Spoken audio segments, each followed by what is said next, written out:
तो हेलो दोस्तों, कैसे आप लोग। मैं सत्यम कुमार आप सभी का स्वागत करता हूं आपके अपने प्यारे से यूट्यूब चैनल मिशन टेंटो पर। मैं जैसा कि आप लोग पीछे देख रहे होंगे, हम लोग यहां पे लिखे हुए संस्कृत व्याकरण। आज के इस वीडियो में हम लोग संस्कृत व्याकरण पढ़ने वाले हैं। तो चलिए देखते हैं। देखिए, व्याकरण व्याकरण को हम दो वर्गों में डिवाइड करेंगे। पहला ऑब्जेक्टिव बेसिस पर और दूसरा सब्जेक्टिव बेसिस पर। ऑब्जेक्टिव बेसिस पर और सब्जेक्टिव बेसिस पर दो भागों में डिवाइड करके हम पढ़ेंगे। देखिए, ऑब्जेक्टिव बेसिस पे हम लोग डिवाइड करते हैं। उसमें क्या क्या आता है, उसमें पहले वर्ण पढ़ना है, उसके बाद संधि पढ़ना है, उसके बाद समास पढ़ना है, फिर क्या पढ़ना है, फिर कारक पढ़ना है, फिर उपसर्ग प्रत्यय पढ़ना है, शब्द रूप और धातु रूप। शब्द रूप को ही विभक्ति भी कहते हैं और धातु रूप को लकार भी कहते हैं। और सब्जेक्टिव के लिए पढ़ेंगे हम गद्यांश, अनुच्छेद, पत्र लेखन और अनुवाद। देखिए, इसमें हमारा टोटल कितना टॉपिक आ गया, 1 2 3 4 5 6 7 1 2 3 4 5 6 7 और एक 8 है। इसमें टोटल हमारा 8 टॉपिक आता है।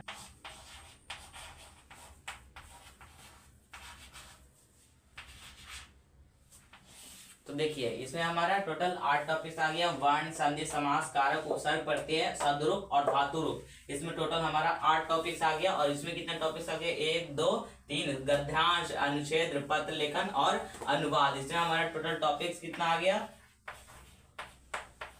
इसमें टोटल हमारा टॉपिक संख्या है 4। इसमें टोटल 8 टॉपिक है, इसमें टोटल 4 टॉपिक। कुल मिला के हमारा टॉपिक कितना बनता है, यहाँ से इसमें टोटल हमारा 12 टॉपिक कुल मिला के बनता है। 8 ऑब्जेक्टिव के लिए पढ़ना है और 4 सब्जेक्टिव के लिए पढ़ना है। तो देखिए, यहाँ से हमारा टोटल कुल कितने मार्क्स का प्रश्न पूछे जाते हैं एग्जाम में। यहाँ से हमारा टोटल 10 से 15 मार्क्स, 10 ही लेकर के चलते हैं। यहाँ से हमारा 10 मार्क्स कंफर्म हो जाएगा अगर ये पूरा पढ़ लेते हैं तो।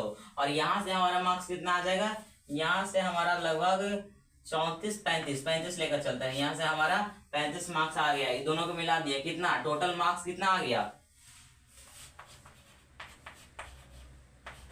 टोटल मार्क्स हमारा यहाँ से 45 आ गया। देखिए, 35 10 45, यानी कि अगर हम बुक के अलावा सिर्फ व्याकरण पढ़ते हैं तो यहाँ से हमारा 45 मार्क्स के सवाल बन सकते हैं। देखिए, यहाँ से टोटल 45 मार्क्स के सवाल बनते हैं। तो देखिए, यहाँ पे हमारा पहले वर्ण से स्टार्ट करते हैं पढ़ना। धीरे धीरे करके हम लोग सभी टॉपिक को क्लियर करेंगे और पढ़ेंगे। तो देखिए, सबसे पहले तो हम वर्ण से स्टार्ट करते हैं। वर्ण क्या होता है, तो आइए पहले इसको मिटा लेते हैं, उसके बाद देखते हैं वर्ण क्या है।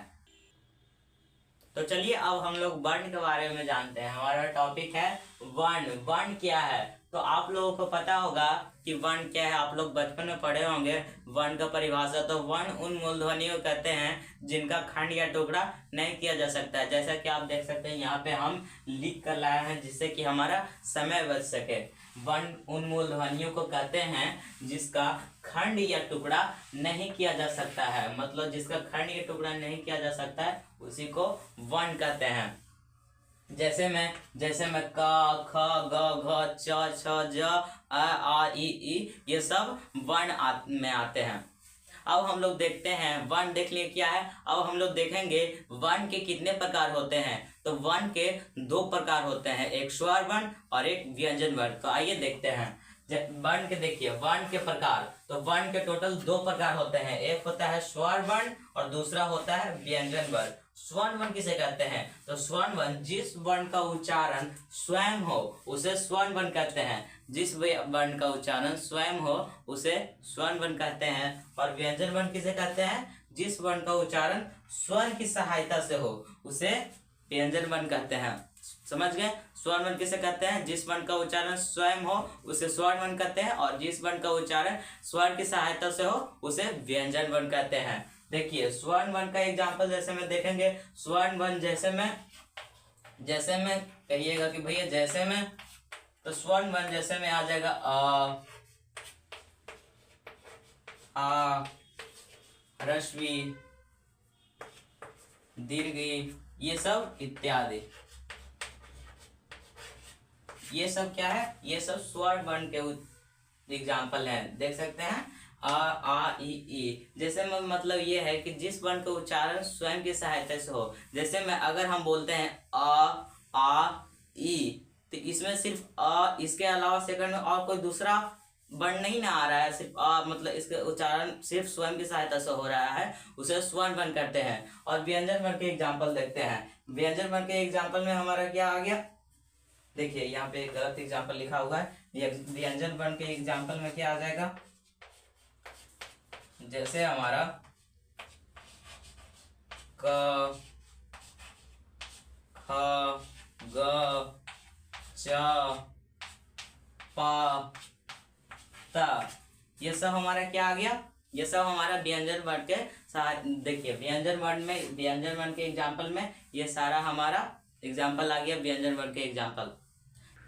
जैसे में ये सब व्यंजन वर्ण का एग्जाम्पल देख लिए हैं। जैसे में देखिए ये समझाने ये चाहता है कि जैसे में हम बोलेंगे, शब्द का उच्चारण करेंगे क अ, क बोल रहे हैं तो लास्ट में हमारा अ का भी उच्चारण हो रहा है, यानी कि ये क व्यंजन वर्ण है, तो क का उच्चारण में हमारा लास्ट में अ का उच्चारण भी हो रहा है, तो अ क्या है, स्वर्ण वर्ण है। तो जिस वर्ण के उच्चारण में स्वर की सहायता ली जाती है उसे ही व्यंजन वर्ण कहते हैं। तो उम्मीद करते हैं आप समझ गए होंगे व्यंजन वर्ण क्या है, स्वर्ण वर्ण क्या है। तो देखिए स्वर्ण वर्ण क्या है हमारा, स्वर्ण वर्ण में ना जो ये सब होता है आ ई, ये सब आ ई से लेकर कहाँ तक होता है, य से लेकर के ज्ञ तक होता है, अ से लेकर के ज्ञ तक, ये सब हमारा स्वर्ण वर्ण में आते हैं। और व्यंजन वर्ण में क्या आते हैं, तो व्यंजन वर्ण में जैसे कि आप देख सकते हैं यहाँ पे क ख ग घ ये सब आता है, क से लेकर के म तक, क ख ग घ से लेकर के प फ ब भ म तक, ये सब व्यंजन वर्ण के उदाहरण में आते हैं। और स्वर्ण वर्ण के उदाहरण में अ से लेकर ज्ञ तक, व्यंजन वर्ण के उदाहरण में क से लेकर के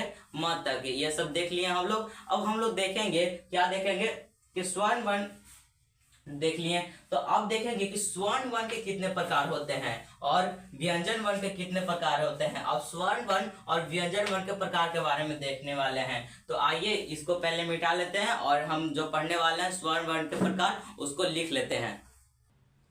तो चलिए बच्चे अब हम लोग देखते हैं स्वर्ण वर्ण के प्रकार। स्वर्ण वर्ण के कितने प्रकार होते हैं, तो जैसा कि हम लोगों को पता है कि हर स्वर के 3 प्रकार होते हैं। देखिए स्वर्ण वर्ण के 3 प्रकार होते हैं, पहला हर्ष स्वर और दूसरा दीर्घ स्वर और तीसरा प्लुत स्वर। अगर आपसे एग्जाम में पूछा जाएगा कि स्वर्ण वर्ण के कितने प्रकार होते हैं, तो उसमें ऑप्शन रहेगा 1 प्रकार, ऑप्शन बी 2 प्रकार, ऑप्शन सी 4 प्रकार और ऑप्शन डी 3 प्रकार। तो आप लोग ऑप्शन डी 3 प्रकार पे को ब्लैंक कर दीजिएगा, भर दीजिएगा। देखिए हर्ष स्वर और दीर्घ स्वर और प्लुत स्वर। तो हर्ष स्वर किसे कहते हैं, तो देखिए देखते हैं यहाँ पे हर्ष स्वर किसे कहते हैं। तो जिस वर्ण के उच्चारण में कम समय लगे, जिस वर्ण के उच्चारण में कम समय लगे उसे क्या कहते हैं, उसे हर्ष स्वर कहते हैं। जिस वर्ण के उच्चारण में कम समय लगे उसे हर्ष स्वर कहते हैं। और जिस वर्ण के उच्चारण में हर्ष स्वर की अपेक्षा इसमें दुगना समय लगता है, मतलब इसमें कम समय लगता है और इसमें हर स्वर की अपेक्षा दुगना समय लगता है, उसे दीर्घ स्वर कहते हैं। और यहाँ पे हमारा तीसरा स्वर है वो प्लुत स्वर है। तो प्लुत स्वर किसे कहते हैं, जिस वर्ण के उच्चारण में हर स्वर की अपेक्षा इसमें दुगना और इसमें तिगुना समय लगता है। जिस स्वर के उच्चारण में हर स्वर की अपेक्षा तिगुना समय लगता है उसे प्लुत स्वर कहते हैं। देखिए जैसे में हमारा प्लुत स्वर में क्या आ जाएगा, प्लुत स्वर में ओम आ जाएगा। और दीर्घ स्वर में क्या आ जाएगा, दीर्घ स्वर में आ, हर दीर्घ ई, दीर्घ उ और ए आ जाएगा। और हर्ष स्वर में क्या आ जाएगा, हर्ष स्वर में आ, हर्षवी, हर्षव उ, ए इत्यादि। ये सब हमारा हर्षव उ, ये हर्षव वाला ये सब कहाँ आ गया, ये सब ये हर्षव उ में, हर्ष स्वर में आ गया। और ये दीर्घ स्वर में दीर्घ वाला सब आ गया। जैसे में इसको क्या पढ़ते हैं, दीर्घ ई, दीर्घ उ, तो ये सब दीर्घ में आ गया। और ये इसको क्या पढ़ते हैं, हर्षव ई, हर्षव उ, तो ये सब हर्ष स्वर में आ गया। हर्ष स्वर में जो सब आया है वो सब छोटा छोटा है। जैसे में इसको क्या है, अ उससे बड़ा आ है, और इसमें क्या है हर्षवी, और उससे बड़ा दीर्घ ई है, और इसमें क्या है हर्षव उ और उससे बड़ा दीर्घ उ है, और इसमें है ए और इससे बड़ा है ए। तो मतलब जितना छोटा रहेगा पहले अ, ई, आ, हरस्वी, हरस्व, ये सब हर्ष स्वर में आएगा। और उससे बड़ा जो रहेगा दीर्घ ई, दीर्घ उ, आ, ए, ये सब दीर्घ स्वर में आएगा। और प्लुत स्वर में सिर्फ एक आता है, वो है ओम, जिस स्वर के उच्चारण में बहुत समय लगता है। जैसे में हम बोलेंगे ओम, इसमें बहुत समय लगता है, इसलिए ये तीसरा इसको बोलते हैं हर्ष स्वर की अपेक्षा तिगुना समय लगता है। देखिए यहाँ पे हम लिखे भी है, यहाँ पे लिखा है कि हर्ष स्वर किसे कहते हैं, जिस स्वर के उच्चारण में या जिस वर्ण के उच्चारण में कम समय लगता है उसे हर्ष स्वर कहते हैं। और दीर्घ स्वर किसे कहते हैं, जिस वर्ण के उच्चारण में हर्ष स्वर की अपेक्षा दुगनी समय लगता है उसे दीर्घ स्वर कहते हैं। और प्लुत स्वर किसे कहते हैं, जिस वर्ण के उच्चारण में हर्ष स्वर की अपेक्षा तिगुनी समय लगे उसे प्लुत स्वर कहते हैं, दुगनी समय लगे उसे दीर्घ स्वर कहते हैं। और जिस स्वर के उच्चारण में कम समय लगे उसे हर्ष स्वर कहते हैं। देख लिया हम लोग हर्ष स्वर क्या है, दीर्घ स्वर क्या है, प्लुत स्वर क्या है, एक इसका एग्जाम्पल देख लिया। और हाँ, एक बात है, हमारा ये रह गया था पिछले टॉपिक में कि स्वर्ण वर्ण के प्रकार। तो इसमें देखिए जैसा कि हमारा हिंदी में स्वर्ण में होता है ये सब होता है ना, इसमें टोटल उसमें संख्या टोटल 11 होता है। और हमारे संस्कृत में टोटल इसका संख्या स्वरों की संख्या 13 होता है। आप लोग बचपन में हिंदी में याद किए होंगे टोटल स्वर की संख्या 11 होता है। लेकिन यहाँ पे आप लोग विशेष रूप से ध्यान रखिएगा कि संस्कृत में स्वरों की संख्या टोटल 13 होता है। तो चलिए अब हम इसे भी मिटा लेते हैं और हम देखते हैं अब नेक्स्ट टॉपिक हमारा क्या है। नेक्स्ट टॉपिक है हमारा व्यंजन वर्ण के प्रकार। व्यंजन वर्ण के प्रकार कितने हैं, स्वर वर्ण के प्रकार देख लिए, अब हम लोग देखते हैं व्यंजन वर्ण के प्रकार। तो चलिए इसे मिटा लेते हैं। तो चलिए अब हम लोग देखते हैं व्यंजन वर्ण के प्रकार। व्यंजन वर्ण के कितने प्रकार है, तो व्यंजन वर्ण के हमारा टोटल 5 प्रकार है। पहला है स्पर्श व्यंजन, जिसकी टोटल संख्या 25 होता है।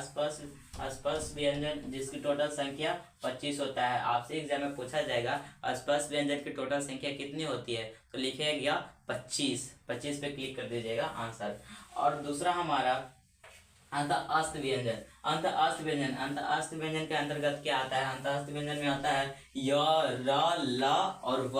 और तीसरा हमारा है यहाँ पे, तीसरा है ये हमारा ऊष्म व्यंजन। ऊष्म व्यंजन में क्या आता है, तलवी स, मूर्धन्य स, दंडी स और हा। यहाँ पे आप लोगों को दिक्कत होता था, ये अगर आप लोगों को दिक्कत होगा कि अंतःस्थ व्यंजन और ऊष्म व्यंजन। अंतःस्थ व्यंजन में क्या आता है य, र, ल, व। और ऊष्म व्यंजन में क्या आता है तलवी स, मूर्धन्य स, दंडी स और हा। तो देखिए पहले क्या आता है, पहले सेकंड में पहले आता है अंतःस्थ व्यंजन, इसलिए पहले आएगा य, र, ल और व। उसके बाद आता है ऊष्म व्यंजन सेकंड में, थर्ड में ये आता है ना, उसके बाद आता है ऊष्म व्यंजन। तो ऊष्म व्यंजन में इसके बाद वाला य, र, ल, व, उसके बाद तलवी स, मूर्धन्य स, दंडी स और हा। इसके बाद वाला ऊष्म व्यंजन में इसके बाद वाला आएगा, और अंतःस्थ व्यंजन में इसके पहले वाला य, र, ल, व और उसके बाद वाला ऊष्म व्यंजन में तलवी स, मूर्धन्य स और दंडी स और हा आएगा। और चौथा हमारा होता है योग वाह व्यंजन में अंस्वर, विसर्ग, अन और आ। और पांचवा होता है हमारा द्विगुण व्यंजन। द्विगुण व्यंजन में हमारा क्या होता है ड और ढ। देखिए यहाँ पे हमारा व्यंजन वर्ण के टोटल 5 प्रकार पढ़ना है, लेकिन मुख्य रूप से हमारा 3 ही प्रकार पढ़ना रहता है। मुख्य रूप से हमारा 3 ही प्रकार होता है व्यंजन वर्ण के। मुख्य रूप से अगर सोचे तो मुख्य रूप से स्पर्श व्यंजन और अंतःस्थ व्यंजन और ऊष्म व्यंजन, ये उतना इम्पोर्टेंट नहीं रहता। मुख्य रूप से 3 ही प्रकार होते हैं।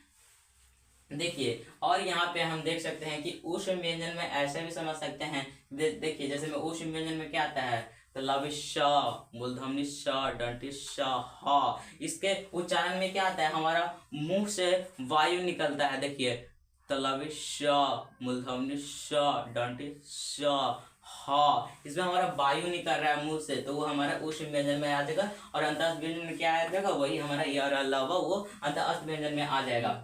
और देखिए यहाँ पे व्यंजन वर्ण देख लिए हम लोग। यहाँ पे व्यंजन वर्ण कहाँ से कहाँ तक होता है, तो देख लिए यहाँ पे देख लीजिए क, ख, ग से लेकर के प, फ, ब, लास्ट डिजिट म होता है।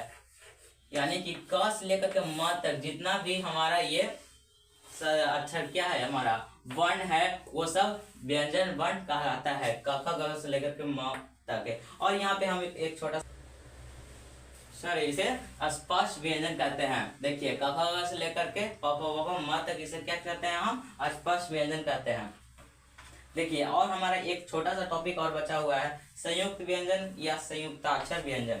देखिए इसमें क्या होता है ना, हमारा क और प्लस में श मिलकर के हमारा श बन जाता है, और त प्लस में र मिलकर के त प्लस में र मिलकर त्र बन जाता है, ज प्लस में ज्ञ मिलकर के ज प्लस में इय मिलकर ज्ञ बन जाता है, और श प्लस में र मिलकर के स्र बन जाता है। ये भी हमारा छोटा सा टॉपिक है जिसे हम देख लिए। तो हम लोग व्यंजन वर्ण के प्रकार देख लिए। हम लोग यहाँ पे क्या देखे, वन टोटल पढ़ लिए।